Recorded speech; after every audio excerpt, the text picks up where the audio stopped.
بسم الثلاثي بسم آب وولد ومنفس قدوس أحد أملاك آمين.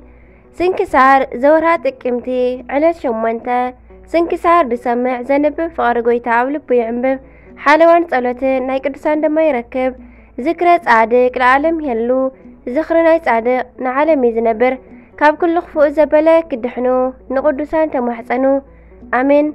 شمونتا تكمتي አረጋዊ አባ መጠራ በሰማዕትነት ዓረፈ።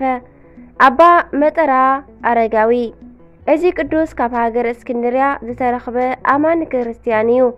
ጣዖት ኣምላኺ ዳኪዎስ ኣብ ዝነገሰ ግዜ ናይ ጣዖት ምስሊ ኣቂሙ ነዚ ምስሊ ንዘይሰገዱ ክርስቲያን ኩሎም ኣሳቅዮም። እዚ ከሓዲ ንጉስ ዳኪዎስ ናይ ብዙሓት ሰማዕታት ደም ከም ማይ ዘፍሰሰ ኣረመን እዩ። እቲ ትእዛዝ ናብ ሃገር እስክንድርያ አትዩ ነቶም ደቂ ዓዲ ከንዳ ሳቀየ ደሞም ኣፍሰሰ። ኣብቲ ግዜ ድማ አረጋዊ ኣባ አረጋዊ መጠራ ክርስቲያን ብምዃኑ ተወንጅሉ ናብ መኮንን ቀረበ። እቲ መኮንን ድማ ንኣባ መጥራ ናብ ጣዖታት ምእንቲ ክሰግድ ኣዘዞ። ነገር ግን ኣባ መጥራ ብጎይታና ተኣመነ። እቲ መኮንን ድማ ንኣማልኽቲ ስገድ፣ ኣነ ድማ ብዙሕ ገንዘብ ክህበካ እየ፣ ብዓብዪ ክብሪ ድማ ከኽብረካ እየ በሎ። ኣቦና ግን ቃል ኪዳኑ ኣይተቐበሎን።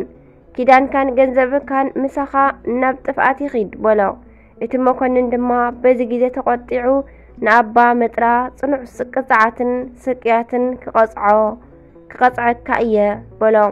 እንዳበለ ድማ እንተኣፈራርሖ ኣባ መጥራ ኣቦና ግን ብጎይታና ስለዝተኣመነ ነቲ ናይቲ መኮንን ሓሳብ ኣይተቐበለን። ከምዚ ከዓ በሎ፣ ኣነ ሰማይን ምድርን ንዝፈጠረ እግዚአብሔር ይሰግድ እምበር ካብ እምንን ዕንጨይትን ዝተሰርሑ ንዘይርእዩ፣ ንዘይሰምዑ፣ ንዘይሽትቱ፣ ንዘይንቀሳቐሱ ንዝረኸሱ ጣዖታትሲ ፈጺሙ ኣይሰግድን የበሎ። እቲ መኮንን ድማ ካብ ናይ ኣባ መጥራ አንደበት ነዚ ኣብ ሰምዐ ግዜ ሓፈረ። ጽኑዕ ግርፋት ድማ ኣግረፎ። ብኢዱ ምስ ሰቐሎ ጎኑ ክሳብ ዝስንጠቕ ድማ ብጽኑዕ ማህረምቲ ይህረሞ። ነገር ግን ጎይታና ብፍጹም ጥዑይ ገይሩ ደጊሙ ኣተንስኦ። ደጊሙ ድማ እቲ መኮንን ሒዙ ፍሉይ ብዝኾነ ስቅያት ኣሳቅዮ። ንስቃይ ኣብ ሰለቸዎ ግዜ ድማ ካብ ከተማ ኣውፂኡ ንዝኸበረት ርእሱ ብሰይፋ ቁረፃ። ኣባ መጥራ ድማ ሰማዕትነቱ ፈጺሙ ናይ ዓወት ኣኽሊል ተጎናጸፈ። ምስኡ ድማ ሓቢሮም ዝተሰየፉ ብዙሓት ሰማዕታት ናይ ሰማዕትነት ኣኽሊል ተጎናጸፉ። በረኸቶም ይሕደረና። ናይ ኣባ መጥራ ረድኤት በረኸቶም ይሕደረና። ብጸሎቶም ይምሓረና መድኃኔዓለም ኣሜን። ከምኡውን ኣባ ሆር፣ እዚ ኣባ ሆር ድማ ኣብ መንኩስና ህይወቱ ዝተመስገነ ጽኑዕ ተጋዳላይ እዩ። ኣብ ውሽጢ ገዳም ብሓድነት ብተጋድሎ ክነብር ከሎ ቅድስንኡ ካብ ልዕሊ ኩሉ ኮይኑ ንውዳሴ ኹንቱ ዘጋልጽ ኮይኑ ምስ ረኸቦ ንበይኑ ክነብር ወፂኡ ናብ በረኻ ኸደ። ኣብ በረኻ ድማ ንበይኑ ብዓብዪ ተጋድሎ ብዙሕ ዘመን ነበረ እሞ ጸላኢ ሰናያት ዝኾነ ሰይጣን ድማ ብፈተና ክድርብዮ ብግልፂ ተራእዮ እሞ ኣብ ውሽጢ በረኻ እሞ ንስኻ ክትስዕር ኢኻ፣ ኣብዚ ሰብ የለን እሞ ጽኑዕን ሓያልን እንተደኣ ኮይንካ ናብ ከተማ እስክንድርያ ነዓ ኢሉ ተዛረቦ። ኣባ ሆር ድማ ካብ ሰይጣን እዚ ኣብ ሰምዐ ግዜ ክብሪ ይኹን እሞ ብሓይሊ ብጎይታናን ብኣምላኽናን በኢየሱስ ክርስቶስ ተኣማሚኑ ናብ ከተማ እስክንድርያ ከይዱ ንዝተኣሰሩን ንዝደኸሙን ማይ ብምቕዳሕ ዘገልግሎም ኮነ። ኣብ ሓደ ዕለት 3 ኣፍራስ ኣብ ውሽጢ እናዘለሉ ክሓልፉ ከለዉ ሓደ ፈረስ ንሓደ ህፃን ረገጾሞ ሽዑ ሞተ። እቲ ንኣባ ሆር ብፈተና ክስንድዎ ዝደለየ ሰይጣን ድማ ኣብ ልቢ እቶም ሰባት ሓደረሞ። ነዚ ህፃን ዝቐተሎ እዚ ኣረጋዊ መነኩሴ ኣባ ሆር እዩ ኢሉ ከሰሶ። ናይቲ ኣከባቢ ሰባት ድማ እቲ ነገር ሓቂ ከም ዝኾነ ምሕሳቦም ርእዮም ኣባ ሆር መጺኡ ነቲ ዝሞተ ህፃን ኣተንሲኡ ሓቆፎ።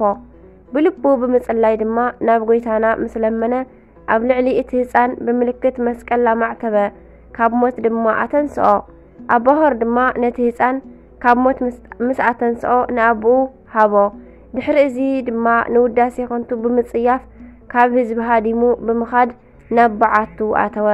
ኩሉ ግዜ ድማ ኣብ ዝደልይዎ ግዜ ኣይረኽብዎን ነበሩ። ድሕሪ እዚ ድማ ኣባሆር ጽድቅን ትሩፋትን ብምስራሕ ብዙሕ ዘመን ንእግዚአብሔር ኣምላኽ ኣገልጊሉ በዛ ዕለት እዚኣ ዓረፈ። ቅድሚ ምዕራፉ ንዕለተ ዕረፍቱ ፈሊጡ ንመነኮሳት ደቁ ጸዊዑ ብሃይማኖቶምን ብምንኩስናኦምን ክሳብ መጨረሻ ጸኒዖም ክነብሩ ምስ ነገሮም ንነፍሶም ናብ እግዚአብሔር ኣሕሊፎም ሃቡ። ናይ ኣባሆር ረድኤት በረኸቶም ይሕደረና ብጸሎቶም ይምሓረና አሜን። ጥቅምቲ 8 ዝኽበሩ ዓመታዊ ናይ ቅዱሳን በዓላት ድማ ኣባ ኣጋቶን ባሕታዊ፣ ቅዱስ መጥራ አረጋዊ ሰማዕት፣ ቅዱስ ሶስናን ደቃን ሰማዕታት፣ ኣባ ሆር፣ ቅድስቲ በላግያ ሰማዕት። ወርሓዊ በዓላት ድማ ቅዱስ ሙሴ ሊቀ ነቢያት፣ ቅዱስ ኪሩቤል ኣርባዕቱ እንስሳ፣ ኣባ ቦሰይ፣ አቡነ ኪሮስ፣ ኣባ ሳሙኤል ዘደብረ ቀልሞን፣ ቅዱስ ማቲያስ ሐዋርያ ካብ 12 ሐዋርያት ዝኾነ አሜን። ምስ ገበርሲ እከይ ረሲእነት ከይገብርሲ ንልበይ ናብ ክፍኣት ኣይተዘንብሎ። ኣነ እውን ካብ ጥዑም ብልዖም ኣይብላዕ። ኦ እግዚአብሔር ኣምላኸይ ጎይታይ ኣዒንተይ ናበኻ እየን። ኣባኻ እውከል ኣለኹ ንነፍሰይ ኣይትኽዓዋ። ካብቲ ዘጻወዱለይ መጻወድያን ካብ መፈንጠራ ገበርቲ እከይን ሓልወኒ። ኣነ ክሓልፍ ከለኹስ ረሲኣን ኣብ መጻወዲኦም ይውደቑ ይብል መዝሙረ ዳዊት መዝሙር 140 ፍቕዲ 2 አሜን። ስንክሳር ድሰምዕ ዘንብብ ፍቕሪ ጎይታ ኣብ ልቡ ይዕንብብ። ሓለዋን ጸሎትን ናይ ቅዱሳን ድማ ይረክብ አሜን። በረኸት ረድኤት ናይ ኩሎም ቅዱሳንና ምስክላት ናይ ወዓል አሜን። ካብ ፍቕሪ ቅዱሳን ኣይፍለየና አሜን። አሜን ይሁን ኩሎም መላእክት ሰማይ አቡነ ዘበሰማያት ይትቀደስ ስምከ ትምጻእ መንግሥትከ ወይኩን ፈቃድከ በከመ በሰማይ ከማሁ በምድር ሲሳየነ ዘለለ ዕለትነ ሀበነ ህድግ ለነ አበሳነ ወጌጋየነ ከመ ንሕነኒ ንህድግ ገዛ አበሰለነ ኢታብአነ ዘእስሙንተ አላት ነነው ባልሃንን ኩሉ ኩስ መዚያከ ይእቲ መንግስት ኃይሉ ስብሐት ለዓለም ዓለም አሜን።